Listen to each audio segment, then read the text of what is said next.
Hyökkääjä Juuso Ikonen, lähdössä nyt toisiin kisoihin, joukkueen vanhimpana pelaajana taidat olla. Tuoko se minkälaista vastuuta tuolla kopissa varsinkin, ja pitääkö noista pienemmistä pitää huolta? No en mä tiedä tuoksi mitään lisävastuuta, että on siellä joku, saattaa olla Kinnunen jo sama ikäinen tai saman päivän syntynyt kuin mä, niin voidaan sitten jakaa se vastuu, mutta ei siellä mitään erikoista siitä iästä. Okei, sulla on 2 kautta takana jo miesten kanssa SM-liigaa, että miten näkisit, että miten se aika siellä on sua kasvattanut pelaajana ja sit varmaan myös johtajana osittain?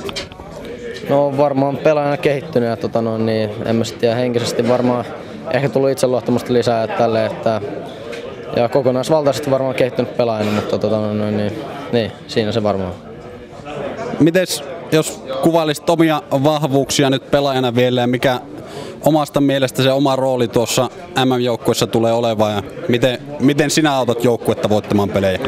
No tekemällä maaleja ja tuottamaan maaleja, mutta ennen kaikkea pelaa kahteen suuntaan hyvin ja teen kaikki, että joukkue voittaa, että ihan sitten mitä se vaatiikaan.